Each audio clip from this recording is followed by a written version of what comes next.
Greetings, it's New Zealand naturopath Eric Backer, author of Candida Crusher and formulator of CanXida, the Candida dietary supplements. Thanks for tuning in. We're going to do a case study today. A 52-year-old lady called Mary Jane, not her real name. Mary Jane lives in Australia. She's 52. She has menopause, tired, no energy, restless sleep, feeling unwell, lots of headaches, and also yeast infection. So, very nice lady.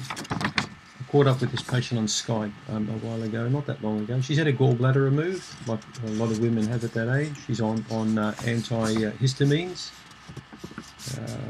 The big thing with this lady is sleeping disturbances and also lots of immune dysfunction. So hay fever and sinus. So a 52-year-old woman is usually menopausal. Sometimes they're perimenopausal, but they're often into menopause at this stage. So when I hear things like headaches, tiredness, restless sleep, no energy, I start thinking about estrogen deficiency. So one of the first things I start doing is I give the patient a questionnaire. I do a protocol. I work on a protocol from Dr. Collins, Dr. Joseph Collins from America. So it's a questionnaire I get the patient to fill out.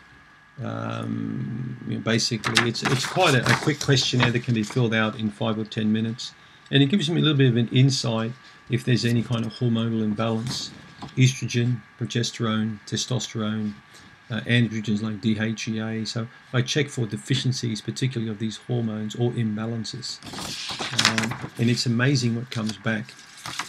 Sometimes women get estrogen spikes really bad, and which can really precipitate big Candida vaginal thrush flare-ups at this time as well. And sometimes women take also hormone replacement therapy or synthetic estrogen, and they can really flare up the yeast infection. So I'm always, checking those things out quite carefully.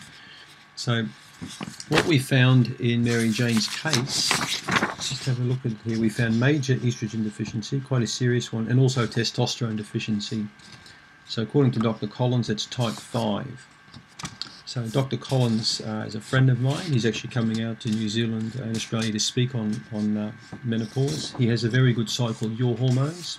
He's a lovely guy and one of America's most experienced naturopathic doctors in terms of women's hormonal imbalances.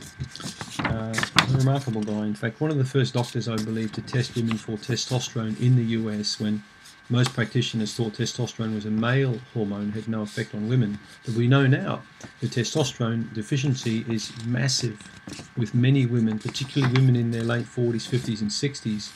So testosterone deficiency you will start discovering when you get things like particularly lack of motivation, poor libido, sex drive goes south, even bladder weakness, poor muscle tone I found can be improved significantly when testosterone levels go up. And when testosterone and estrogen are balanced, there's also a much lesser chance of a yeast infection. And we've had a really nice outcome here with Mary Jane by working with Dr. Joseph Collins' protocol. A couple of products I used on her, we've had fantastic outcome with this patient. So if we look at the last entry here, headaches are just about gone now, and we had headaches for 10 years. Sleep now is much, much better. Relationships improved 100-fold. It's really nice to see these kinds of outcomes can occur.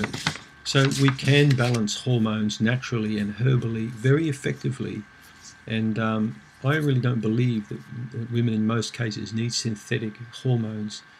It's a transition they go through. Herbally we can manage this quite well, particularly if we start putting some other good lifestyle changes into practice there, and we can get fantastic outcomes with a lot of women at this age. So have a think about that. If you've got menopausal or perimenopausal issues, there's a good chance that we can get a good outcome.